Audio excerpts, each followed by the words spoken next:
Buenas noches, es domingo 20 de agosto y estamos analizando la semana política en Crónica Digital junto a Juan Andrés Lagos, periodista. ¿Cómo estás, Juan Andrés? Hola Integrante de Omar, la Comisión Política del Partido Comunista, por cierto, hay que decirlo. Eh, aquí estamos. Oye, Juan Andrés, bueno, la semana estaba bien movida, pero fíjate que hay una intervención que hizo el presidente López Obrador para tratar el tema más o menos de lo que él hace un análisis de lo que ocurrió en Argentina, ¿no? A propósito del resultado de la votación de Milei, que se podría analizar desde muchos puntos de vista, pero a mí me parece que lo que dice el presidente López Obrador dan el clavo en varias cosas y yo creo que es necesario que el público chileno lo conozca. Los que no han podido escucharlo no saben, ¿no? De qué se trata. A partir de eso, entonces voy a compartir, aprovecho de iniciar el programa compartiendo esto, eh, bueno, y abrir los fuegos con eso, sobre el tema internacional, ¿te parece? Muy bien, démosle nomás.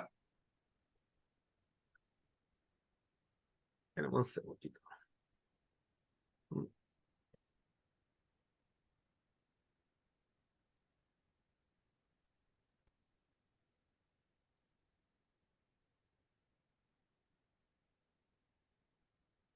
Tiene su historia, no se pueden extrapolar experiencias, es muy distinta la historia de México a la de Argentina, la idiosincrasia.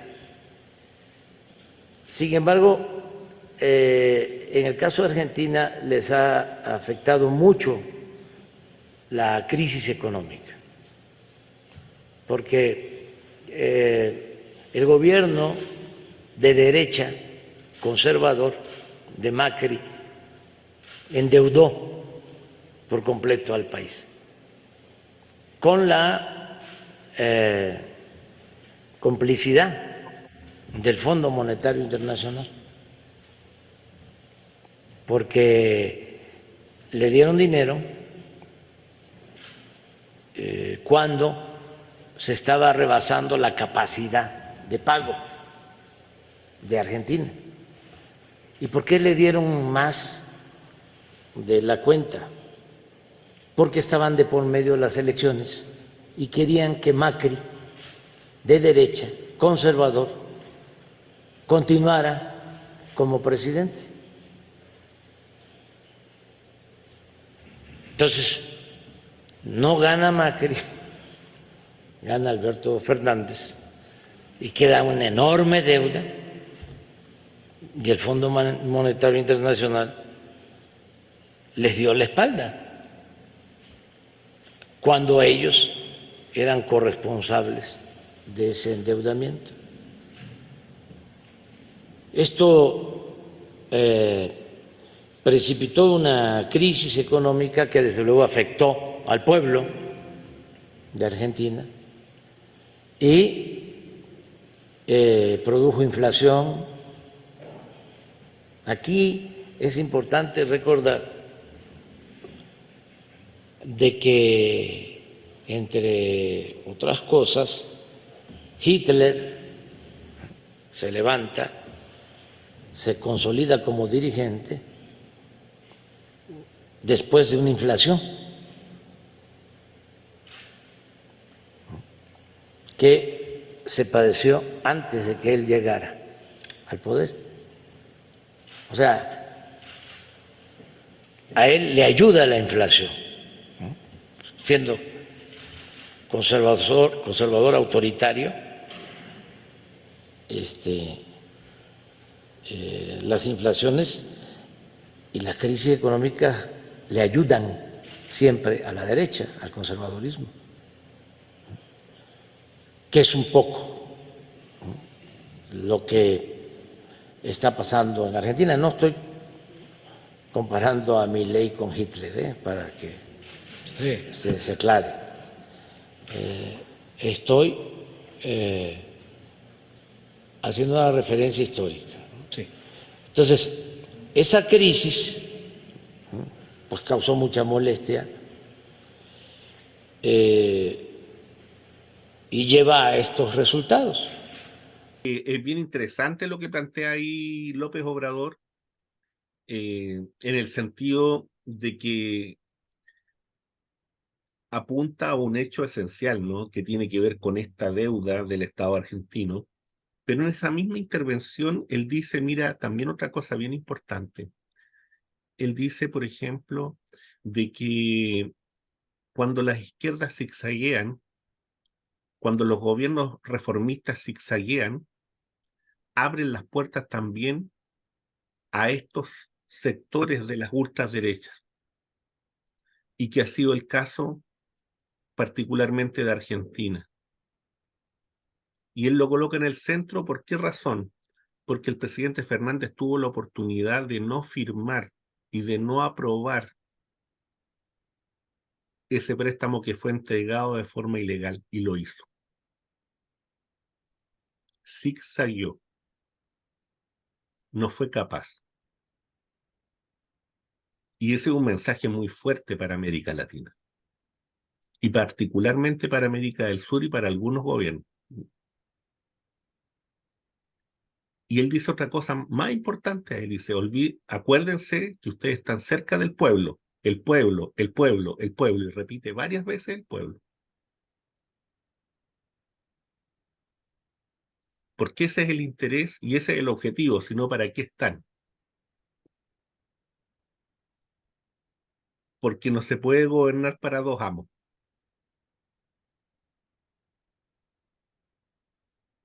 Es una intervención de como 9-10 minutos. Por eso, hasta ahí. Y además, bueno, la propaganda que de repente a uno ¿qué le vamos a hacer? Juan Andrés. Sí, mira, yo sobre lo del presidente López Obrador, que además es uno de los importantes líderes de nuestra región. eh, yo esto lo relaciono con lo que va a ocurrir en los próximos días, que es la reunión de los BRICS, donde Argentina, con el gobierno del presidente Fernández, está pidiendo su ingreso. Eh, Igual que hay otros países de la región que están pidiendo su ingreso y otros países de otras regiones. Eh, ¿Por qué marco esto? Porque en esta reunión de los BRICS, que el presidente López Obrador ha saludado y ha explicado con razones bien de peso por qué México no se incorpora por ahora a los BRICS, y lo relaciona mucho con su socio imperial al lado, en la frontera, lo que eso significa. Pero saluda mucho esta reunión. Y creo que a propósito del FMI y esta dependencia de este sistema financiero especulativo transnacional y hegemónico a nivel planetario, que es muy fuerte en nuestra región, una de las cosas que se va a impulsar ya definitivamente con mucha fuerza en la reunión de los BRICS es el banco que forma esta Asociación de Naciones. Y como hemos dicho otras veces, lo forman varios países africanos, pero en particular Sudáfrica, la India, China, Rusia, y ahora una cantidad como más de 20 países que están pidiendo su ingreso. Ahí ahora se va a constituir ya con mucha fuerza y con mucha formalidad el Banco de los BRICS, que va a presidir ni más ni menos que Dilma Rousseff. Ella va a ser la presidenta del banco, que es un banco que va a tener en ese sentido una diferencia cualitativa con el Fondo Monetario, porque no, lo que los BRICS no van a buscar es tratar de hacer lo que hace el FMI, como lo explicaba muy bien López Obrador y como lo decías tú, Omar. Y por tanto yo diría que aquí hay un hecho crucial, muy importante. Ojalá, amigas y amigos que nos ven, nos escuchan, métanse en ese tema, porque es un tema demasiado fuerte, importante, demasiado estratégico y táctico. Yo me atrevería a decir, es más importante que muchas de las otras cosas que se están visualizando a nivel planetario. El otro encuentro que viene, y lo asocio también con lo que decía López Obrador, a propósito de la dependencia de Argentina del Fondo Monetario Internacional, así como nosotros, en los términos en que se da esa dependencia, ojo, porque es financiera, pero es política. efectivamente, tal cual como lo dice, como tú lo decías, Omar, es política. O sea, exigen condiciones que tienen que ver con políticas públicas, con política de Estado, con políticas en distintos niveles. El Fondo Monetario Internacional no es un banco como que nos tratan de hacer creer que tiene una especie de neutralidad. No es así, eso sí que es realmente burlarse de los pueblos y las naciones dependientes, que son la mayoría del mundo. Pero el otro evento que se va a producir luego en La Habana es la reunión de los países no alineados, eh, donde va a participar China también, y esa reunión la va a presidir el presidente de Cuba, valga la redundancia, porque él además es el presidente de esta Asociación de Países y Naciones No Alineadas, más China. ¿Por qué hago la relación? Porque en estos momentos Díaz-Canel, el presidente de Cuba, se encuentra en el Congo y va a visitar varias naciones de África. Tienen que ver mucho con todo esto. Y él después se va a la reunión de los BRICS. Y de ahí vuelve a La Habana, ya encima de la reunión de esta Asociación de Naciones, que es muy grande, o sea, estamos hablando de decenas y decenas y decenas de naciones, más China. Aquí se están jugando los destinos del planeta y de muchos y de la mayoría de los pueblos del mundo, yo diría de todos, incluido el pueblo norteamericano. Ojo, porque el imperialismo es imperialismo, pero no, eso no significa que no tenga un pueblo, lo tiene, ¿no? Así como la OTAN y así como el eurocentrismo que otras veces lo hemos caracterizado. En ese contexto yo valoro enormemente el análisis que hace el presidente López Obrador, que como otras veces ilumina, ilustra mucho con sus análisis respecto de los impactos directos en nuestras naciones de esta dependencia brutal del Fondo Monetario Internacional. En Argentina hay una historia larga para atrás, o sea, el Fondo Monetario Internacional muchas veces ha ido estrangulando a Argentina para justificar, como él bien dice, gobiernos de derecha. Eso ya ha ocurrido en décadas pasadas, por lo tanto no es nuevo. Y nosotros como país tenemos una dependencia hasta este momento absoluta respecto al Fondo Monetario Internacional. Absoluta. Esa es una de las grandes herencias estructurales, estratégicas, económicas nos deja la dictadura y que de los 90 en adelante yo diría que fue parte de este, entre comillas, pacto transicional que nadie quiere reconocer que existe, que existió de los 90 en adelante, pero es un hecho de realidad, porque lo muestran muchas cosas que tienen que ver con políticas estructurales y muy de fondo en nuestro país con impacto directo también. Por ahí me quedo, Omar. Oye, Juan Andrés, fíjate que también a propósito de esto, hay una serie de analistas, ¿no?, que han estado conversando, discutiendo el fenómeno Milei, no solamente el fenómeno Milei, sino que el fenómeno en el fondo de las derechas y de las ultraderechas dentro del continente, ¿no? No solamente aquí, sino que en otros lados también. A mí me llama la atención una hipótesis que hace el profesor Jalife en una triada que él establece desde el punto de vista de los mapas, y en donde viene y dice, ojo, fíjense, Punta Arena, los Falkland, Sud Georgia, y hacia abajo, la Antártida. Pero ese mismo cuadro lo hace por Argentina, en Ushuaia, esas mismas islas, y el ingreso, ¿no es cierto?, hacia la Antártida. Porque dice, ojo, que ahí está puesto el foco de la angloesfera. Ese es Sí, su sin duda, negocio. sin duda, Ese es su negocio. Esos sin son duda. sus tiros. Y ahí uno entiende mejor a Milei y ahí uno entiende mejor a otros que están en esa misma lógica acá en Chile. Sí, no, sin duda, sí, yo creo que hay una estrategia, el tipo es de una locura atroz, pero tiene una estrategia, o sea, él cuando dice que va a romper las relaciones con China, sabe perfectamente lo que eso significa, porque en este Claro. momento el socio comercial más importante para Argentina es China, y esto no viene de ahora, otras veces lo hemos dicho. El presidente Arturo Illia, que es uno de los presidentes más progresistas que ha tenido Argentina, décadas atrás, el siglo pasado, empujó junto con Eduardo Frei Montalva una asociación estratégica entre los dos países respecto de China, que en ese momento no era la potencia que es ahora, ni tenía la relación que tiene con Asia-Pacífico y con nuestras naciones, donde somos los socios comerciales más importantes, lejos, lejos, en términos de referencia distintos a lo que ha impuesto el imperialismo yanqui de una manera brutal. Por eso es que a mí me llama mucho la atención. A algunas personas como que les extraña esto que yo digo, pero es que es un poco la polémica, pero la polémica desde el punto de vista de la reflexión necesaria, porque poner en igualdad de condiciones el imperio, a China como un imperio con Estados Unidos en nuestra región, yo francamente creo que es una cuestión que no tiene soporte de ningún tipo, no tiene ni uno, ni uno, ni uno. Cuando más proviene incluso de un mundo que se dice que es progresista, o sea, yo hasta ahí llego, o sea, yo ahí reconozco que se me produce una especie de disonancia con esa postura que tal vez en los 90, con la globalización capitalista, con la caída de los socialismos reales, tomaron cierto vuelo en el mundo progre, posmoderno, neoliberal, en fin, una mezcla, una mezcla. Pero eso ya quedó en el suelo hace rato, ya las cosas están tomando otro cariz muy potente. Ojo, Mar, atención con Ecuador, atención con Guatemala. Sí, Están concluyendo elecciones en ambos países.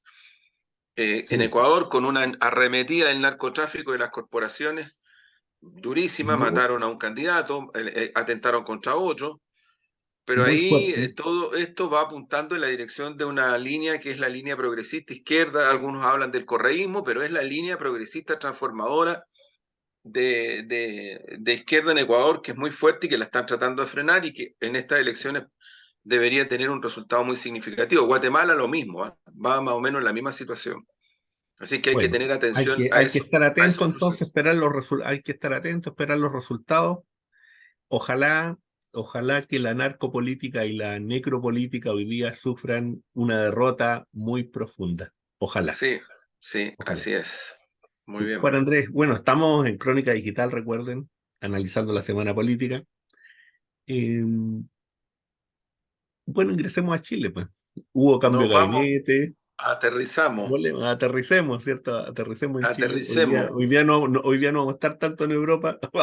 Vamos rapidito, ¿no es cierto? Ingresemos. Vamos rápido, pero mira, a lo mejor un paréntesis nomás, lo que hemos hablado Sí, muchas otras veces, la tendencia objetiva de lo que está ocurriendo en la guerra que desató, que provocó, hemos citado muchas veces al Papa en ese sentido, al Papa Francisco, eh, que provocó el imperialismo norteamericano y sus socios europeos, sigue cursando en a lo menos dos líneas fundamentales. Una que es el debilitamiento real, objetivo de esta contraofensiva que el imperialismo norteamericano y la OTAN buscaban en territorio, desde el territorio ucraniano hacia Rusia, y que se ha ido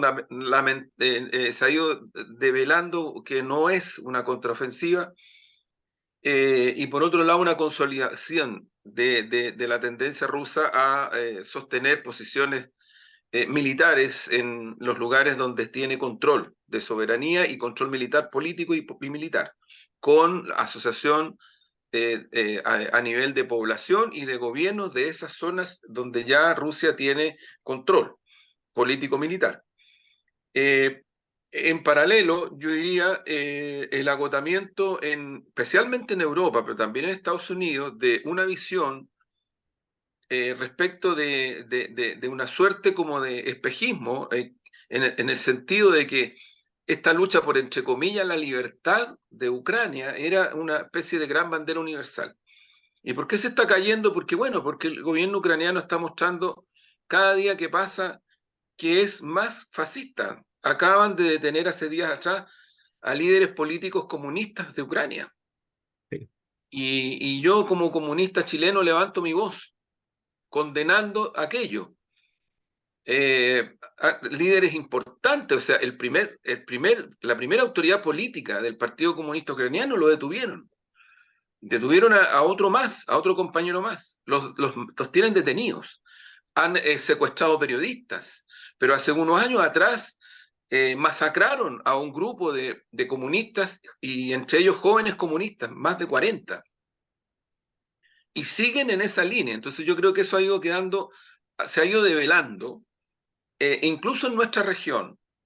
Al punto que una reciente encuesta que nosotros aquí consignamos en un programa anterior, en Estados Unidos se hizo respecto de la ciudadanía norteamericana y rechazan mayoritariamente que Estados Unidos le siga dando apoyo militar y político a Ucrania. Y esto, claro, alguien puede decir que está la sombra de Vietnam. Sí, está la sombra de Vietnam.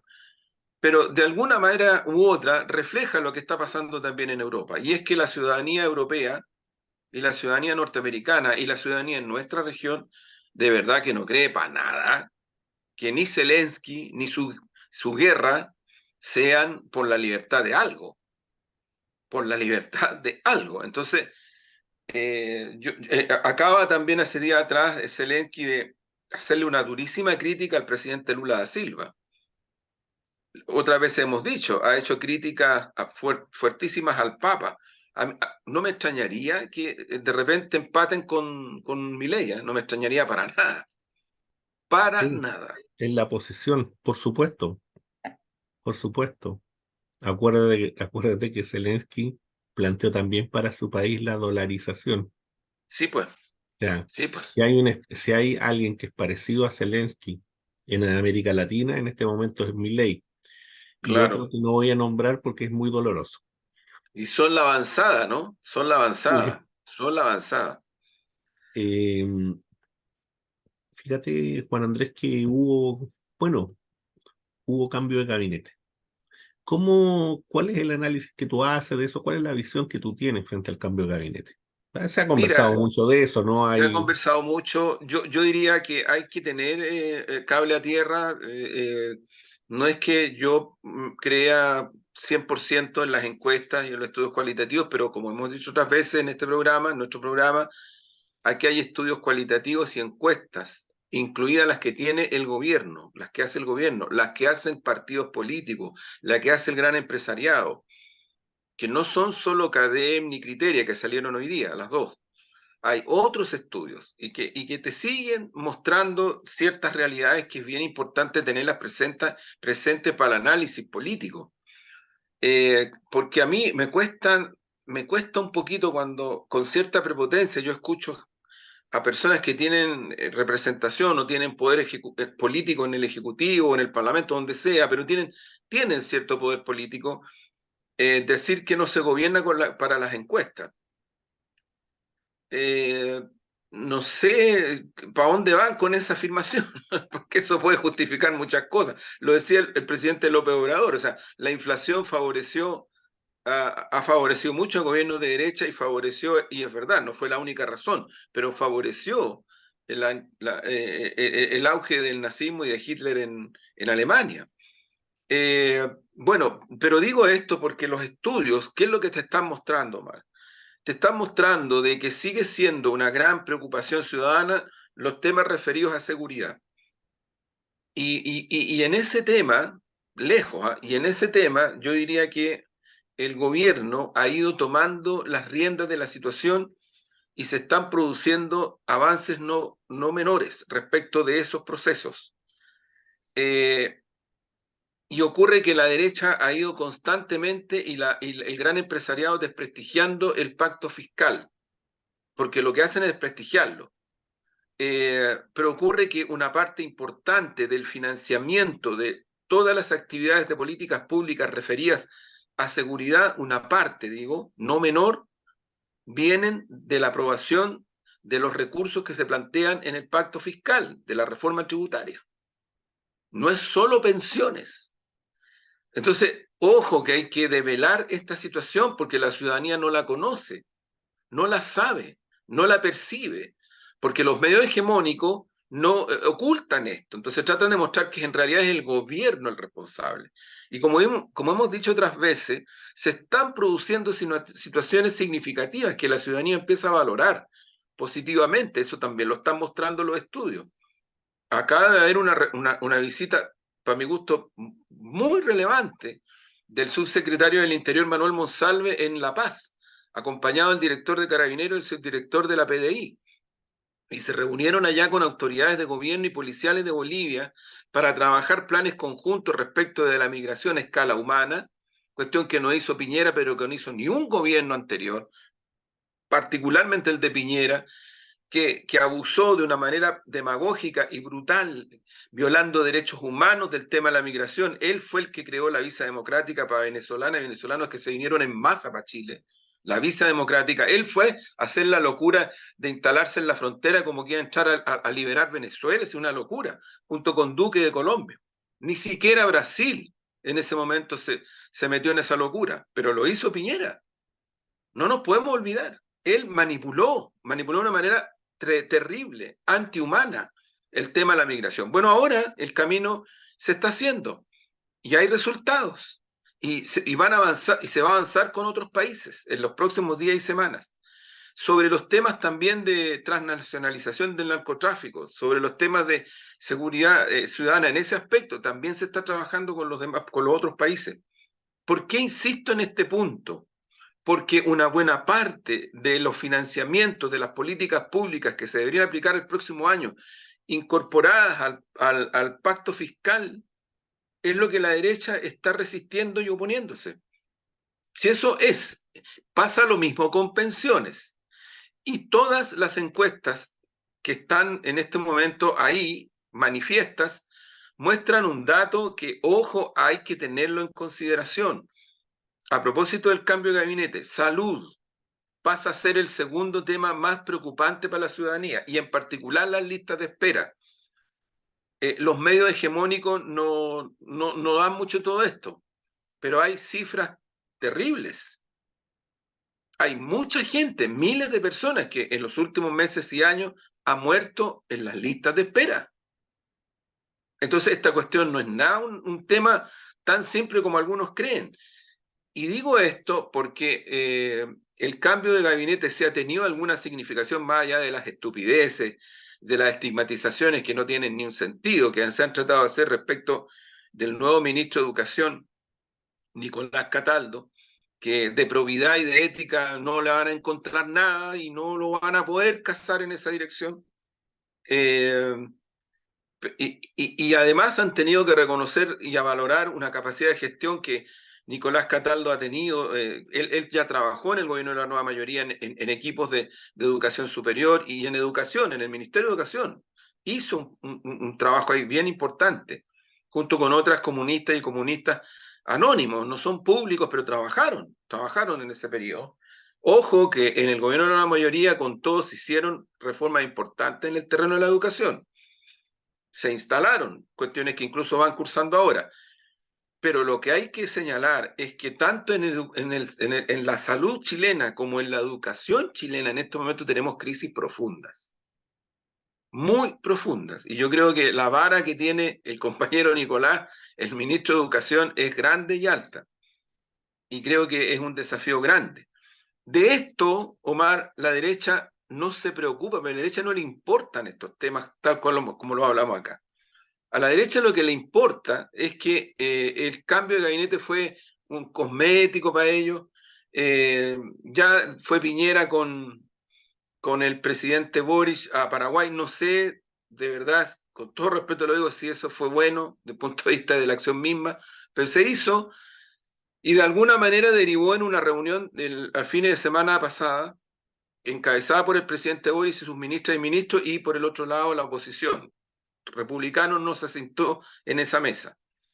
Pero ¿cuáles son las declaraciones que hacen las lideresas y los líderes de la derecha después de esa reunión? Sí, nosotros no tenemos problema en dialogar, pero otra cosa muy distinta, dicen ahí, es los acuerdos.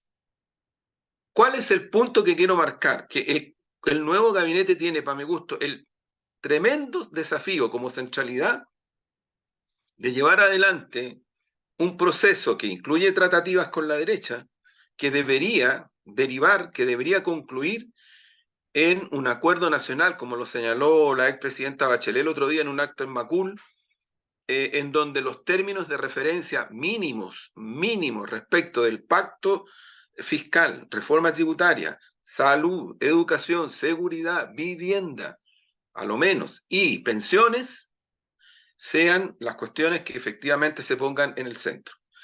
Si eso no se logra, por la tosudez, por la antidemocracia, la inhumanidad de la derecha, Yo creo que el gobierno y los que somos parte del gobierno como coaliciones políticas tenemos el tremendo deber de denunciar esto ante la ciudadanía y de pasar a otra etapa.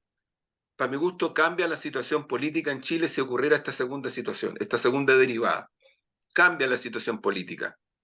Porque tú no puedes como gobierno quedarte de brazos cruzados, y no nos vamos a quedar de brazos cruzados. Si a ti te están boicoteando y chantajeando, tú no puedes. A propósito de lo que decía López Obrador, a propósito de lo que tú decías, Omar, tú no puedes. Entonces, ¿qué haces ahí? Bueno, creo que se está empezando, tardíamente, pero se está empezando a apelar, a protagonizar a la ciudadanía. Es fundamental, viene esta semana el aniversario de la Central Unitaria de Trabajadores, ojo, va a ser muy importante, ahí se van a dar a conocer cuestiones muy significativas, el pliego nacional que la CUT va a levantar, hay movilizaciones ya de distintos gremios y movimientos sociales y de trabajadores con exigencias súper legítimas, Integra, Ajunji, Colegio de Profesores, en fin, hay varias en territorios también, en regiones también. Y yo creo que la CUT va a empezar a empujar esta lógica de ser parte de un protagonismo necesario, urgente, desde el punto de vista de la movilización social para incidir en consolidar el proceso de reforma, mirando a la ciudadanía y sus angustias, sus carencias, sus necesidades. También el otro día salió un estudio, ojo, donde muestra que los salarios en Chile están malos, pues, están malos. Entonces, claro, cuidado con que de repente volvamos a caer en un poco el primer año, ese triunfalismo, que el programa era un tótem, una cosa así como, no sé, era tótem, era programa. Si tú tienes que gobernar, tienes que gobernar en una situación política concreta.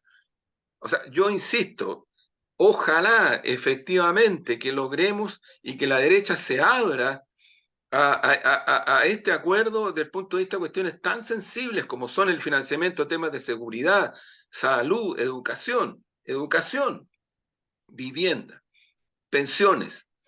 Pero si no lo hace e insiste en decir que estas son unas reformas muy malas, e insiste en irse por el lado no del populismo, sino que por el lado de la defensa del negocio de la AFP, por el lado de la defensa de las grandes corporaciones transnacionales, las bancarias de este país que controlan más del 75% de la economía chilena, si persiste en eso, aquí hay un cambio en situación política y este gabinete le va a tocar asumir ese desafío. Yo personalmente creo que ahí lo que hay que hacer es lo que de alguna manera ya hay situaciones, tal vez no tan agudas como la que estoy describiendo, pero aquí se produjo, en el primer gobierno de la presidenta Bachelet, se produjo una situación de ese tipo. ¿Qué hizo la presidenta Bachelet? Bueno, hizo políticas públicas que no pasaban por el Parlamento, punto. Y eso no es antidemocrático. Hasta hoy, millones de mujeres le reconocen a Bachelet lo que algunos hablan de asistencialismo, pero no se dan cuenta que son cosas que le cambiaron la vida material a muchas mujeres en Chile.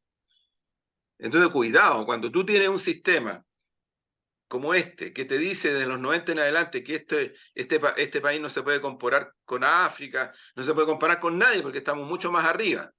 No, ya parece que estamos arriba del tercer mundo, pero tienen las fragmentaciones que tienen las protestas que tienen, la gente sale a reclamar, porque no es que le guste reclamar, no es que reclame de resentimiento, es porque tiene necesidades que se mantienen en el tiempo y que se han agudizado en muchos aspectos, producto de la pandemia también. Bueno, ahí yo creo que el gran desafío, si es que llegara a producirse esa situación de cierre, de boicot antidemocrático de la derecha, hay que pasar a otro momento, una nueva situación política con mucho protagonismo social y popular, mucho, y por otro lado con políticas públicas que no pasen, yo lo digo explícitamente, que no pasen por el Parlamento. Porque la derecha lo que está haciendo es un boicot. Lo hemos dicho otras veces, Omar, en este programa. ¿De dónde está escrito? Ni siquiera en la Constitución. ¿Dónde está escrito que en sectores políticos que tienen mayorías parlamentarias boicoteen la aplicación de un programa que fue votado por el pueblo? Ese es el punto, que fue votado por el pueblo y que incluso en segunda vuelta votó mucho más gente que en un montón de elecciones presidenciales pasadas. Yo diría que eso hay que hacerlo pesar. Y siento que a veces nosotros mismos, mi sector y mi propio gobierno, de repente en esto no le damos la importancia que tiene. Y cuidado que Los gobiernos son gobiernos porque fueron electos, pues por favor. Por favor, si está bien, siempre se buscan los acuerdos, pero si los que no quieren los acuerdos son ellos, ellas y ellos. Vean un video de la secretaria general, diputada de la UDI en EMOL. Vean ahí ese clarito, hace unos días atrás. Nosotros conversamos, dice, dialogamos, pero nadie ha dicho que tenemos que tener acuerdos. Eso es muy distinto. Entonces, Está, bueno, ese... y por cierto, Juan Andrés, y fíjate que por cierto, en su posición está bien. El tema es qué hacemos nosotros, qué hace la coalición de gobierno. El tema es para qué se llegó al gobierno. El tema es si vamos a reducirnos solamente a un tema de cálculo político o vamos a estar, ¿no es cierto?, en una propuesta, ¿no es cierto?, o hay sectores que tienen una devoción muy particular del poder y que quieren siempre estar ahí por diversas razones y que por estar ahí, ¿no es cierto?, están dispuestos siempre al mal menor y siempre al mal menor, y en el mal menor significa también en un Pero, momento dado decir, pero que pero sabe, déjame sí, no, terminar, sí, Juan sí. Andrés, y en esa lógica del mal menor en un momento dado decir, bueno, pero entonces también votemos por Evelyn Matei, o votemos por no sé quién, y no somos capaces de ejercer, ¿no es cierto?, la capacidad de gobernar. Porque fíjate que yo creo que ahí hay un tema, Juan Andrés, sobre todo en educación, y que toca muchos otros puntos, y que tiene que ver con lo que se habló y con lo que se dijo y que significó, le dio el significado a todo lo que fue el 18 de octubre, que tiene que ver con la dignidad. Cuando los niños y niñas van a un colegio que se llueve, cuando los niños y niñas van a un colegio donde las ventanas están malas, ahí no hay dignidad. Y tú tienes que partir por darle dignidad a los niños y niñas de este país. Y esa es la labor principal. Y yo espero que ojalá el ministro en curso sea capaz de apuntar a eso. Porque si no apunta a eso, porque si no llega a eso, ¿sabes lo que va a pasar? Que ese papá y esa mamá no va a entender jamás una política, ¿no es cierto?, que sea igualitaria en otros términos, desde el punto de vista, ¿no es cierto?, de dignificar, por ejemplo, a los trans, de dignificar, ¿no es cierto?, a todo tipo de minorías sexuales. No lo va a entender. ¿Y sabes por qué no lo va a entender? Porque es un niño, porque su niña está con frío, porque va a un baño que no es digno, donde no hay agua. Y ese es un problema que es fundamental. Esa es la línea básica del ser y no ser. Y esa es la diferencia que puede hacer un ministro y que puede hacer una gestión educativa. Y esa es la diferencia que tiene que hacer un alcalde. Y esa es la diferencia que tiene que hacer, en el fondo, quien está hoy día en el poder y que está en el poder para ser la disposición, ¿no es cierto?, de una voluntad del pueblo. Claro, Y si Omar, no yo se estoy, puede, y si sí, no se puede, dígalo pues, dígalo, no se es que, puede por esto, claro, por esto y por todo. es que sabes lo que pasa, mira, yo comparto mucho lo que tú señalas, pero, a ver, por eso planteé por el tema de la encuesta y los estudios, o sea, si le creemos en algo a esa encuesta y esos estudios que son transversales, y que por decirlo de alguna manera le han achuntado, porque la verdad es que le achuntaron para el plebiscito, le achuntaron para elecciones recientes, le han achuntado varias veces ya, o sea, no es que anden tan disparados o disparados como en otros momentos sí, ahora no, ahora no. Si es que ese es el mapa del país, eh, la ciudadanía, su principal preocupación es la seguridad. Y la seguridad no es el espejismo concertacionista que en algún momento se instaló en Chile y que de alguna manera también lo han tomado algunos garantistas desde las posiciones más progres, ¿no? Que es una suerte, espejismo digo que es una suerte como de laissez-faire, donde el punto central son los derechos humanos, y eso como eje no debería implicar, por tanto, políticas públicas referidas al tema del combate al narcotráfico, el combate a los grupos de poder en territorios que están obligando a la gente a replegarse. Hay mucho repliegue de ciudadanía en distintas comunas del país, mucho repliegue, porque hay temor a salir a la calle. Hay control de estos grupos en zonas, en fin. ¿Por qué digo esto? Porque este es un tema que se fue profundizando, este es un tema que se instaló, lo instaló la dictadura. Chile no tenía esta criminalidad, Chile no tenía este negocio inmenso que es el narcotráfico y el lavado de dinero. Eso fue instalado bajo la dictadura y de los 90 en adelante creció y ningún gobierno le puso párele a esta situación. Entonces, yo creo que ahí hay un punto de referencia súper importante porque sí creo que hay un impulso desde el gobierno, desde nuestro gobierno en esos ámbitos, que la ciudadanía empieza a reconocer. Y eso no se puede asociar con que hay una ciudadanía que reacciona al autoritarismo. No, está reaccionando a la angustia de no poder vivir tranquilamente en su casa, en su población. O vamos a esperar que a uno le ocurra que le pongan una pistola al cuello, como le pasó a unos vecinos míos aquí en Recoleta, o le pasó a otras vecinas allá en Maipú, o le pasó, o sea, yo te puedo contar Sí, pues. No, sí, hay. centenares de situaciones de este tipo, centenares, no decenas, centenares de situaciones de este tipo. Entonces, ¿por qué planteo esto? Y lo llevo al tema de la salud, porque la salud, particularmente las listas de espera en este momento son la segunda gran preocupación ciudadana. Bueno, y digo, chuta, miles de personas, de acuerdo a una estadística, han muerto en los últimos meses y años, miles, en listas de espera.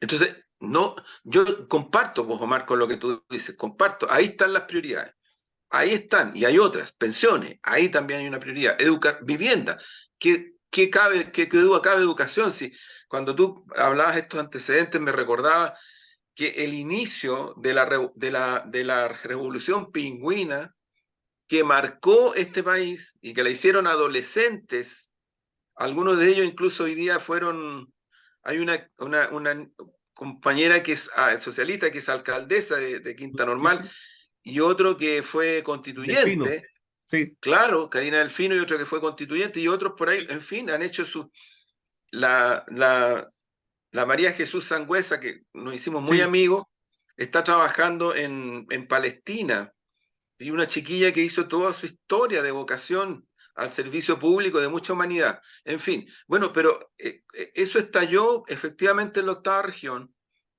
estalló por lo que tú decías, exactamente. Los cabros, las chiquillas y chiquillos contaban que ellos pasaban frío, son cabras y cabros acostumbrados al frío, ¿ah? Sí, por supuesto. Claro, pero se decían que pasaban frío porque los vidrios de sus salas estaban rotos, le entraba el agua, los baños indecentes. Eso gatilló la revolución pingüina, mientras la élite concertacionista, no hacía el gobierno de Bachelet, porque Bachelet reacciona, es el primer gobierno que reacciona frente a una situación así. Es el primero, objetivamente. Es el primero y genera una comisión, incluso, en fin, algo se hizo ahí. Entró el tema de la desigualdad y el tema de la educación en la sociedad chilena, cuando aquí la élite estaba embriagada, pues si éramos el mejor país del mundo, no sé, es una cosa muy esquizofrénica, ¿no? Muy esquizofrénica. Que no ha pasado, ¿ah? No ha pasado, por eso el resentimiento con el estallido.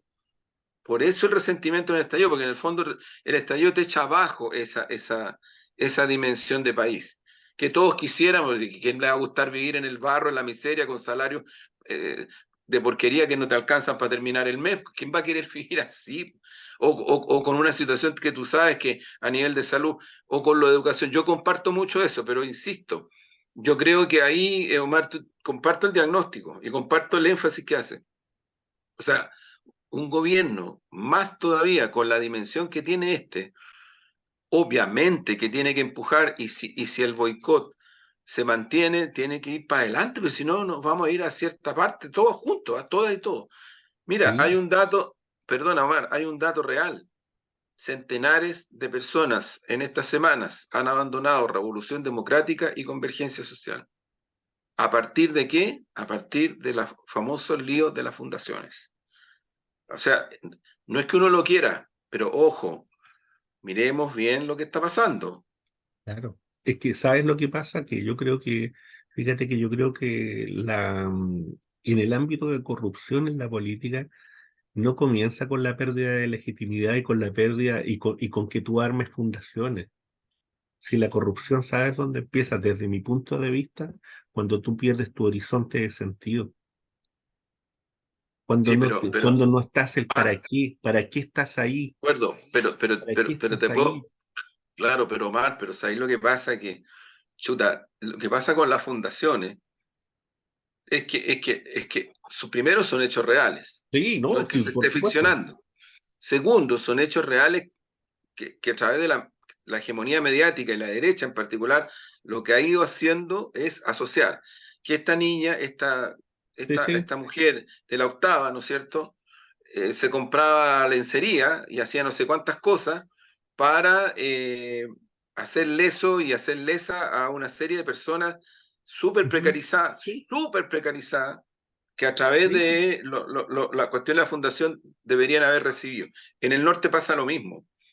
Lo que queda en la retina, en la sensibilidad de las personas, es que a través de las fundaciones se le ha quitado recursos a los más precarizados de Chile, que son los campamentos. claro. Sí, no, si yo eso Entonces, lo comparto. Yo eso lo ahí comparto. yo incluso, yo lo he dicho otras veces, yo creo que nuestro gobierno ha jugado, o sea, nadie puede acusar al gobierno de haber blindado como otros gobiernos sí blindaban. Este gobierno no lo ha hecho. Aún así, sin embargo, yo creo que debiera haber sido y debería ser más enfático en medidas concretas en este momento, porque ocurre que eh, la ciudadanía no va a esperar el resultado de la comisión que se formó. Las fiscalías son varias las que están haciendo investigación, varias. La Contraloría está haciendo investigación, varias. Claro. Entonces, te van creando una situación concreta, o sea, yo creo que eso es así. Sí, o sea, mira, lo hemos conversado. Yo creo que el juicio de la ciudadanía ya está hecho.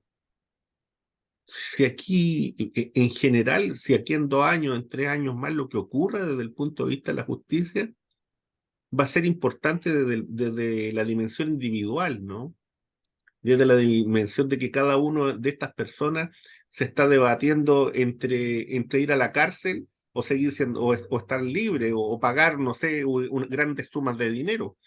Pero el hecho político, el hecho simbólico, es que ellos hoy día son culpables de un acto de corrupción para la sociedad chilena y para los sectores más pobres. Esa es la situación. Y eso es muy difícil de sacarse de encima. Pero también a ese elemento, yo estoy añadiendo el hecho de que si tú haces el esfuerzo o lo que sea para poder instalarte en un espacio de gobierno, tú tienes que tener un sentido en lo que tú estás haciendo, porque si tú no tienes sentido en lo que estás haciendo, estás corrompido desde el inicio, desde el De origen. acuerdo, claro, estoy de Eso acuerdo, es lo que sí, estoy diciendo. sí, sí, claro. No, Porque si no, absolutamente. porque si no, no hacen lo que está diciendo López Obrador. Pues o sea, No, ¿cuál es tu claro, sentido? ¿Para quién tú gobiernas? ¿Para qué claro. llegaste? No, pero además es que con toda la razón, porque además eso es lo que explica por qué hay una ciudadanía que está mirando a ser republicano y votó rechazo.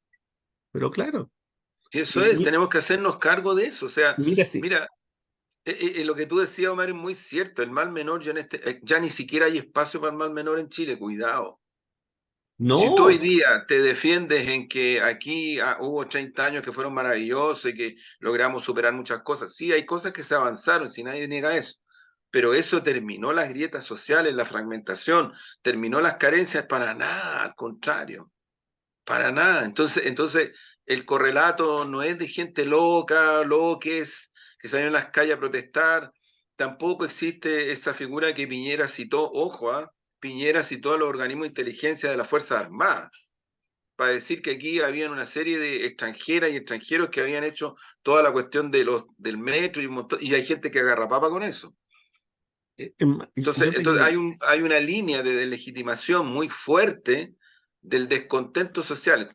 Yo digo, pongámonos en la situación de que esa marginalidad, esas carencias, esas inseguridades, esos temores que son reales, que vienen de años y años y años, no se resuelven, y tú a esa ciudadanía le vas a decir, vote por el mal menor, te van a mandar a cierta parte y van a votar por la derecha.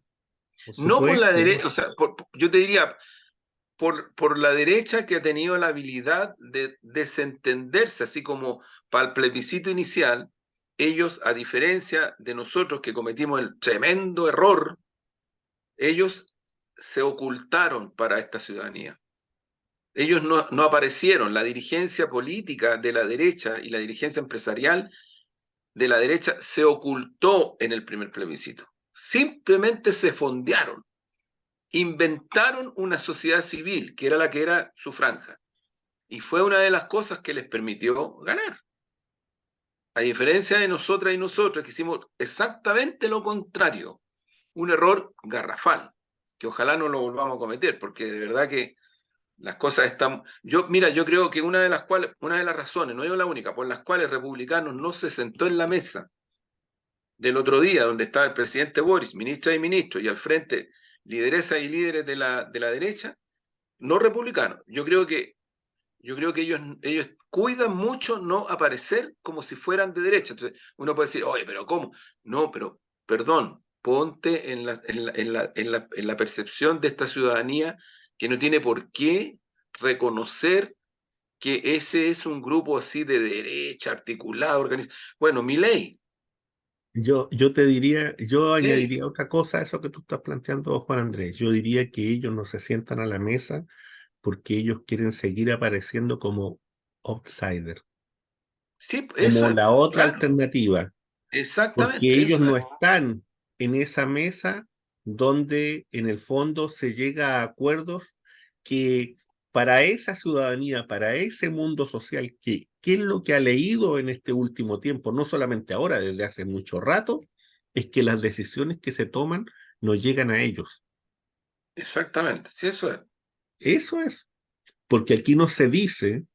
Y en eso yo creo que ahí hay un error grave, grave, grave, particularmente desde el punto de vista comunicacional, de venir y tocar, ¿no es cierto?, el origen de las fundaciones, de venir y tocar, ¿no es cierto?, donde hoy día también dentro de esas fundaciones hay repartija de plata, ¿no es cierto?, a diversos sectores políticos, y cómo esas fundaciones fueron, en definitiva, ¿no es cierto?, para poder de una u otra forma, que vivieran un grupo de gente, pues, Claro que sino sí, poca, desde el 90 en exactamente. adelante. Y eso no se ha reconocido y no se ha explicitado y no se han entregado las cifras, que es lo más grave, porque se tienen esas cifras.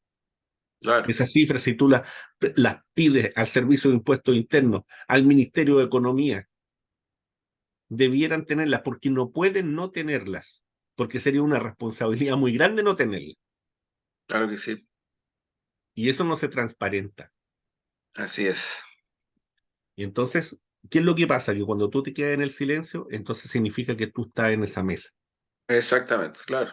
Ese es un Eso es lo que ellos problema están serio. buscando, efectivamente, sí. Eso es el problema serio. Entonces, cuando tú te sientas a dialogar, y está bien que se dialogue, pero tienes que hacerlo también con tus posiciones y no zigzaguear, como dice el amigo López Obrador. Sí, claro. Sin zigzaguear, abierto, claro, directo. Juan Andrés, Bueno, bueno, tenemos, vamos con, vamos cerrando el programa. Eh, Fíjate que hay un textito que ahí estuve tratando de sacar, dándole alguna forma. A veces los nombres no son tan sencillos. Tiene un principio de nombre que sería como anti-bienaventuranzas, pero no debiera ser eso, debiera ser otra cosa, a lo mejor más simple. Pero bueno, es tentativo. Eh, Infelices los pobres, porque el Dios de los ejércitos los condena. Malditos los hambrientos, porque su hambre será saciada con valiosas balas del cándido complejo militar industrial.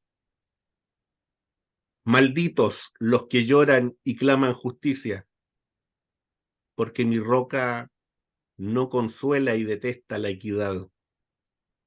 Infelices los compasivos, porque con ustedes no tendremos misericordia.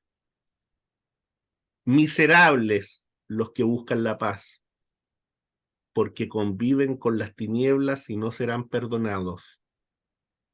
Malditos los perseguidos por rechazar el credo de la opulencia, los insultados por escupir sobre la fe que taladra montañas, los marginados por blasfemar sobre la santa propiedad privada. Ustedes no correrán mejor suerte que Sodoma y Gomorra. Ahí nos quedamos, para la reflexión. Ahí Buenísimo. nomás, Muy así, bien. a lo Milei. A lo mil. Chao, Omar. Nos vemos. Nos vemos. Chao, chao.